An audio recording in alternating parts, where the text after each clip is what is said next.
Alam mo ba na may mga pagkain na tahimik pero makapangyarihang tumutulong sa baga matatanda?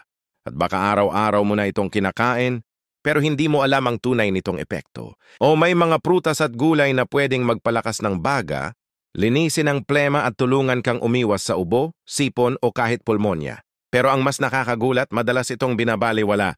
Kahit nandyan lang sa palengke or minsan nasa ref mo na, hindi mo pa rin sinasama sa araw-araw na kain. Sayang, iba? Kaya kung senior ka na o may kamag-anak kang may edad, ang video na ito ay para sa'yo. Ang goal natin ay simple lang. Mas malinis, mas malakas at matibay na baga para sa mga lolo't lola nating gusto pang maging aktibo, masigla at malayo sa sakit, kahit hindi ka man palaging inuubo, sipunin o hinihingal. Mas maganda pa rin ang may preventive approach. Ibig sabihin habang maaga pa, pinapalakas na natin ang resistensya at baga para hindi na umabot sa punto na kailangang magpa-ospital o mag-maintenance ng gamot. Simulan na natin sa unang pagkain na matagal nang ginagamit ng mga ninuno natin bilang natural na lunas sa katawan. Malunggay. Ang simpleng malunggay ay napakayaman sa vitamin C, calcium at antioxidants na tumutulong para labanan ng infection at inflammation sa katawan. Pero ang hindi alam ng karamihan, ang malunggay ay may tinatawag na isotioanates, mga compound na may kakayahang pigilan ng pamamaga sa airway at baga. Kapag senior ka na, mas mabilis mairita ang baga mo sa alikabok, pabango, usok ng sigarilyo o kahit malamig na hangin. Pero kung kakain ka ng malunggay araw-araw, makatutulong ito sa paglaban ng katawan mo sa mga triggers ng ubo o sipon. Isama mo ito sa sinigang, monggo, tinola o kahit ipampalaman sa pandesal kung mahilig kang mag-eksperimento. Ang isang kutsarang malunggay sa araw-araw, parang simpleng gulay lang. Pero sa loob ng katawan mo, para itong natural na shield ng baga mo. Ang ikalawa nating pagkain, luya. Maraming matatanda ang umiiwas sa luya dahil sa anghang. Pero kung alam lang nila ang buong benepisyo nito, baka araw-araw na silang uminom ng salabat. Ang luya ay antibacterial, antiviral at anti-inflammatory. Ibig sabihin, kayang-kaya nitong sugpuin ang mga mikrobyo na gustong pasukin ang iyong respiratory system.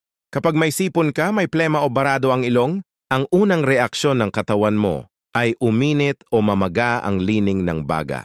Ang luya ang isa sa mga pinaka-epektibong panlaban dito. Hindi lang nito nilalabanan ang infeksyon. Pinapakalma rin nito ang mga ugat sa loob ng baga para mas gumaan ang paghinga mo. Subukan mong magpakulo ng luya tuwing umaga tapos lagyan mo ng kaunting honey o kalamansi. Ang init nito hindi lang pampagising sa katawan, kundi parang linis din sa loob ng dibdib. Ikaw ba dati mo na bang nasubukan ito? O baka ngayon mo palang maririnig na pwedeng-pwede pa ang gawing routine, ito para sa lang health? Pangatlo sa ating listahan, papaya. Karaniwan nating iniisip ang papaya bilang pampadumi o pampaganda ng balat. Pero hindi lang iyon ang kayang ibigay ng prutas na ito. Ang papaya ay may mataas na levels ng beta-carotene, vitamin A at vitamin C. Lahat ng ito ay mahalaga para sa repair ng tissues ng katawan lalo na sa baga. Ang beta-carotene ay tinatawag na lung support nutrient. Kapag ito ay na-convert sa vitamin A sa loob ng katawan, tumutulong ito para mapanatili ang kalusugan ng mucous membranes. Ito yung lining sa ilong, lalamunan at bagaunang sumasalo ng alikabok, mikrobyo at allergens. Kapag malusog ang mucous membrane mo, mas mababa ang tiyansa mong kapitan ng ubo, sipon o allergy. Kaya naman kung kaya mo, kumain ng papaya 2 to 3 times a week. Hindi lang nito pinapaganda ang panunaw mo kundi pinapalakas rin nito ang depensa ng respiratory system mo. Huwag mo ring kalilimutan, ang papaya ay may papain, isang enzyme na tumutulong para tunawin ang mucus o plema. Kung madalas kang nagkakaplema at hirap huminga, ang papaya ay magandang idagdag sa dieta mo. Ngayon baka napapaisip ka, Doc, pwede bang pagsabay ng malunggay, luya at papaya sa loob ng isang araw? Ang sagot, oo naman. At hindi mo kailangang gumastos ng malaki para dito. Lahat ito ay makikita sa mga lokal na palengke, mura at madaling ihanda. Ang mahalaga, simulan mong isama sila sa araw-araw mong pagkain. Kung hindi man sabay-sabay, pwede mong gawing rotation. Halimbawa, malunggay sa almusal o tanghalian sa laabat sa umaga. O gabi tapos papaya bilang dessert o merienda. Hindi ito kailangan maging komplikado. Ang importante, consistent ka. Bago tayo tumuloy sa part 2, itanong mo muna sa sarili mo. Anong ginagawa ko araw-araw para palakasin ang baga ko? Kasi kung wala pa, ngayon na ang tamang panahon para simulan. Walang edad para magbago ng lifestyle.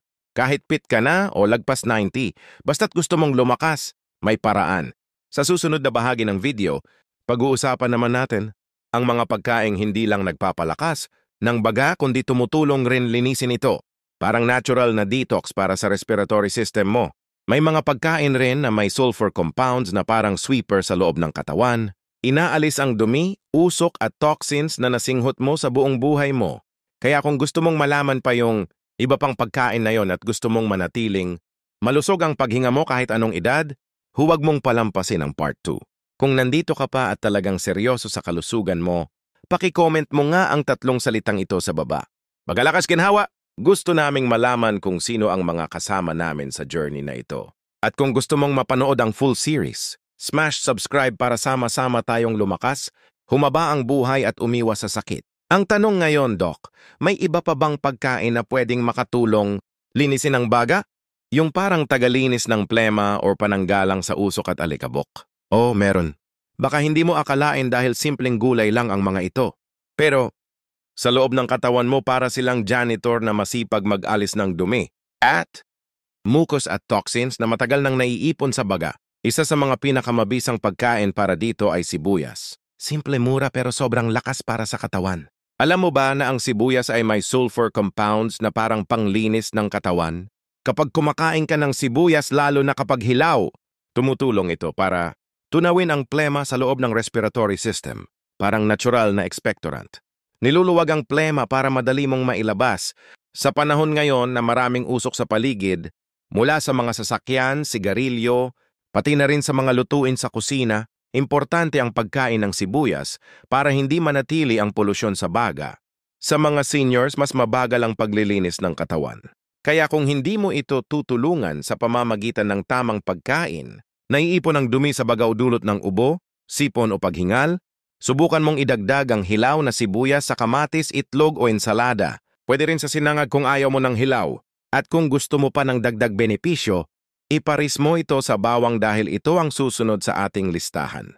Bawang kilalang kilala na ng lahat pero bihira pa rin kainin ng regular. Para sa iba, panggisa lang. Pero kung iintindihin mo ang taglay ng bawang, mapapa, sana pala araw-araw ko to kinakain. Ang bawang ay may tinatawag na alisin, isang natural compound na may antibacterial, antiviral at antifungal properties. Pero ang pinaka-interesante dito, tumutulong ito para mag-relax. Yung mga blood vessels at nagpapabuti ng oxygen, flow sa katawan lalo na sa baga. Kapag senior ka na, isa sa mga problema ay mabagal ang sirkulasyon. Kaya kapag huminga ka, pakiramdam mo parang kulang ang hangin. Pero kapag may tulong mula sa mga pagkain gaya ng bawang, mas madaling nakakadaloy ang oxygen sa bagaunta sa mga cells mo.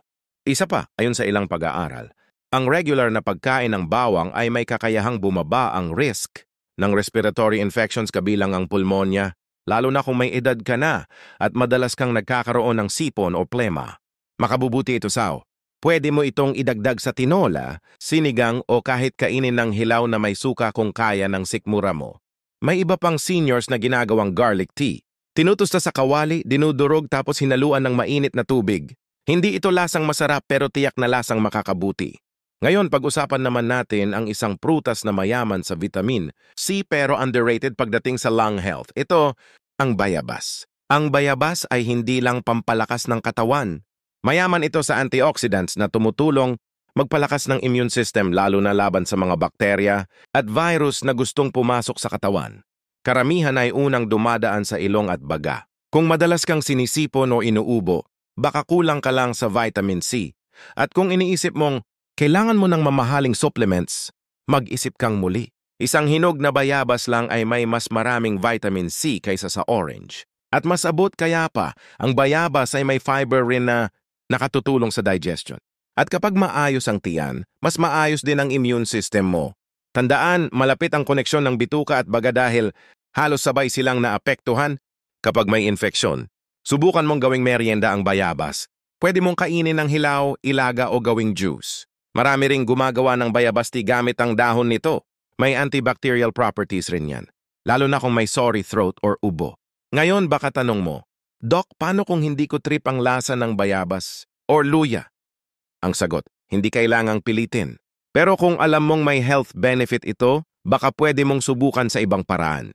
Pwede mong haluan ng ibang prutas, idagdag sa salad o gawing shake. Ang mahalaga, may paraan kang sinusubukan para makuha ang sustansya nito. Ika nga hindi lang ito tungkol sa panlasa kundi sa pananaw. Kapag inisip mong ginagawa mo ito para sa kalusugan mo, mas madali mo itong mai-incorporate sa routine mo at tandaan, ang katawan mo ay parang taniman. Kung anong itinatanim mo araw-araw, yun ang aanihin mo sa mga susunod na taon. Kaya kung puro instant food, junk o matatamis ang kinakain mo, huwag kang magtaka kung madaling kapitan ng sakit. Pero kung simula ngayon pinipili mong kumain ng mga pagkaing pampalakas sa baga, malaki ang tsansa mong makaiwas sa matitinding karamdaman. Isa pa sa sikreto ng matitibay na seniors na kilala ko. Consistent sila sa maliliit na gawain. Hindi man perfect, pero araw-araw nilang pinipiling kumain ng tama. At sa bawat araw na ginagawa nila to, nararamdaman nila ang pagbabago. Mas magaan ang paghinga, mas bihira ang ubo, mas masigla ang katawan. Kung gusto mong sumunod sa yapak ng mga matibay na lolo't lola na ito, simulan mo na ngayon. Hindi mo kailangang maging perpekto, pero kailangang magsimula. Sa maliit na adjustment lang sa pagkain, pwede nang mabago ang takbo ng kalusugan mo. Sa part 3, pag-uusapan natin ang mga pagkaing mataas sa omega-3, fatty acids na may malaking epekto sa lungs. Hindi lang pampalakas kundi panlaban din sa paninikip ng paghinga. Marami sa mga ito ay akala mo pang mayaman lang. Pero may mga abot kayang version dito sa Pilipinas na pwede mong bilhin sa palengke. Kaya kung excited ka pa sa susunod na mga tips, comment mo sa baba ang 3 salitang ito. Linis, hinga, sigla. Malalaman naming interesado ka pang matuto at alagaan ang baga mo. Kung gusto mong mapanood ang buong series habang iniinom mo ang salabat mo, i-like mo ang video na to at smash subscribe. Hindi pa huli ang lahat para gumaan ang paghinga at gumanda ang pakiramdam mo araw-araw habang tumatagal. Napansin mo ba na mas mabilis kang hingalin kahit konting lakad lang o kaya may mga araw na parang barado? Ang dibdib mo kahit hindi ka naman sipunin? Maraming seniors ang nararanasan nito. Pero ang tanong, may magagawa pa ba tayo para mapagaan ang paghinga kahit tumatanda? Ang sagot, meron at isa sa pinakamabisang paraan ay ang tamang pagkain. Napag-usapan na natin ang malunggay, luya, papaya, sibuyas, bawang at bayabas. Mga natural at abot kayang pagkain na tumutulong palakasin ang baga, pero hindi pa dyan natatapos. May mga pagkain pang pwedeng magbigay ng omega-3 fatty acids at anti-inflammatory nutrients para mapanatiling malusog at malinis ang ating respiratory system. Simulan natin sa isa sa pinaka-importanteng seafood para sa baga, bangus. Ang bangus. Hindi mo kailangan ng mamahaling salmon para lang makakuha ng omega-3 fatty acids. Ang bangus na paborito nating mga Pilipino ay may sapat na omega-3 na tumutulong magpababa ng inflamasyon sa katawan lalo na sa baga. Kapag inflamed ang baga mo, mas madali kang halin kapitan ng sipon o mairita ang lalamunan. Pero kapag regular kang kumakain ng pagkaing may omega-3, parang pinapahupa mo ang apoy sa loob ng katawan. Mas gumaganda ang daloy ng oxygen, mas magaan ang paghinga at mas tumataas ang energy level mo. Kung kaya mo kumain ng inihaw na bangus kahit 1 beses o 2 beses sa isang linggo, iwasan lang ang prito para hindi madagdagan ng mantika ang katawan. Mas mainam kung steamed, grilled o nilaga. Ang simpleng sabaw ng sinigang na may bangus ay pwede nang magsilbing panlinis ng katawan. Susunod sa listahan ay ang gulay na broccoli. Alam ko hindi ito masyadong popular sa mga Pinoy, lalo na kung hindi sanay. Pero ang broccoli ay isa sa pinakamakapangyarihang gulay para sa lungs. May taglay itong sulfura, isang compound na may kakayahang i-activate ang natural detox process ng katawan particular sa baga. Ang sulforaphane ay tumutulong para alisin ang toxins at usok na naiipon sa loob ng baga para itong walis na tahimik na nagtatrabaho sa loob ng katawan. Lalo na kung dati kang naninigarilyo or expose sa alikabok. Makatutulong ang broccoli para dahan-dahang linisin ang pinsala ng mga taon ng exposure sa hangin na hindi malinis. Kung hindi mo trip ang lasa ng broccoli, subukan mo itong ihalo sa sotanghon, pansit canton o kahit gawing side dish ng sinigang. Pwede ring steam lang at budburan ng kaunting olive oil at asin. Hindi kailangang komplikado basta't regular. Isa pa sa mga underrated pero napakahalagang prutas para sa baga ang mansanas. Hindi lang ito pang foreigner. Ang mansanas ay may antioxidant na tinatawag na quercetin na ayon sa pag-aaral, tumutulong para pabagalin ang lung decline o paghina ng baga habang tumatanda. Ibig sabihin kapag regular kang kumakain ng mansanas, mas malamang na manatiling mas malusog ang iyong paghinga kahit abutin ka pa ng 90. Bukod pa roon, Ang mansanas ay mataas sa fiber. Kaya habang tumutulong sa baga mo ay inaayos rin nito ang tiyan mo. Isang prutas, dalawang benepisyo. At aminin natin madaling kainin ang mansanas. Walang balatan, walang himay-himay. Hugasan mo lang tapos kagatin mo. Pwede ring gawing apple slices na may peanut butter kung gusto mo ng kaunting twist. Kahit isa lang sa isang araw ay sapat na. Mas mainam ito kaysa meryendang puro asukal at mantika. Kung napapansin mo karamihan sa mga pagkaing nabanggit, natin ay abot kaya madaling hanapin at hindi kailangan ng komplikadong preparasyon. Bakit? Kasi gusto naming gawing simple ang pag-aalaga sa bagaw. Ayaw naming maging hadlang ang budget, edad, o lugar sa paglalagay ng kalusugan sa priority list. Ngayon isipin mo ano ang common sa Bengus broccoli at mansanas. Lahat sila may kakayahang pigilan ng paglala ng kondisyon ng baga. Hindi lang sila pampalakas. Sila rin ay proteksyon. At sa panahon ngayon na maraming sakit ang nauugnay sa respiratory system mula sa simpleng ubo at sipon hanggang sa pneumonia at COPD. Napakahalaga ng proactive na pangangalaga sa lungs. Huwag mo hintayin ma-hospital ka bago mo bigyan ng pansin ang baga mo. Mas mabuti ng maagapan kaysa magpagamot. Kung iniisip mo ngayon, Doc, pwede pa ba kahit may edad na ako? Ang sagot, oo, oo at oo. Lahat ng katawan ay kayang mag-heal. Basta bigyan mo lang ng tamang suporta. Hindi natin kayang baguhin ang edad, pero kaya nating baguhin ang kinabukasan natin sa pamamagitan ng araw-araw na pagpili ng mas masustansyang pagkain. Kahit konti lang basta't consistent. Napakalaking tulong niyan. May kilala nga akong senior 7 na ang edad. Dati kada buwan na ospital dahil sa hika at sipon. Pero nang simulan niyang kumain ng gulay araw-araw, uminom ng salabat at iwasan ang matatamis at maalat, unti-unti niyang naramdaman ang pagbabago. Mas gumaan ang paghinga niya, mas bihira siyang ubuhin at ngayon nakakalakad na siya sa palengke araw-araw. Dati hindi siya makalabas ng hindi hinihingal. Gusto mo rin ba ng ganitong resulta? Kaya mo rin yan. Sa susunod na bahagi, pag-uusapan natin ang mga pagkaing mas kilala bilang dessert o merienda. Pero hindi mo alam, may taglay pala silang benepisyo para sa baga. At ang huling dalawang pagkain ay siguradong ikagugulat mo dahil baka iniisip mong bawal sila. Pero kung tama ang preparation, sila pala ang kayang magpalakas ng katawan mo. Kaya kung gusto mong malaman pa iyan, i-comment mo ngayon ang 3 salitang ito sa baba. Hinga, lakas tuloy para malaman naming kasama ka pa rin namin sa journey na to. Huwag kalimutang i-like ang video kung natututo ka. Smash! Subscribe para sa mga susunod pa naming video na pwedeng magbago ng kalusugan mo. Hindi pa huli ang lahat. Gusto pa naming humaba ang buhay mo kaya tuloy tayo. Napaisip ka na ba bakit parang ang ibang matatanda ay halos hindi tinatamaan ng ubo o sipon kahit malamig ang panahon? Samantalang yung iba konting hangin lang ay inuubo na agad. Hindi lang ito tungkol sa genes o swerte. Madalas ito ay tungkol sa araw-araw nilang kinakain at iniinom. Kaya ngayong nasa panghuling bahagi na tayo ng ating listahan ng S, pagkaing pampalakas ng baga, mas lalo tayong dapat mag-focus dahil baka isa sa mga ito ay kulang pa sa routine mo.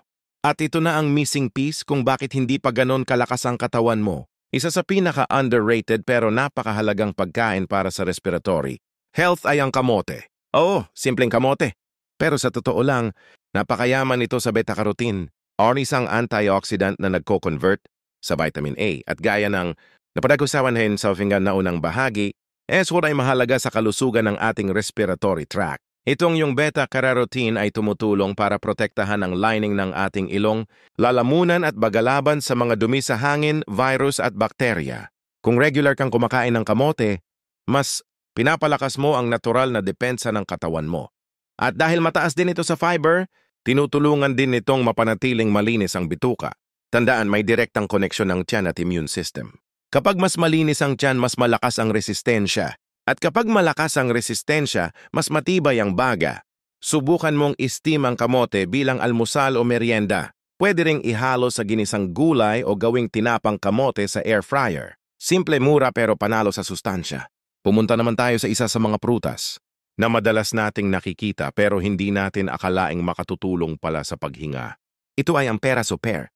Hindi man ito kasing sikat ng mansanas pero ang peras ay may mataas na water content, fiber at antioxidants na nakatutulong mag-hydrate ng katawan at magluwag ng plema sa lalamunan at baga.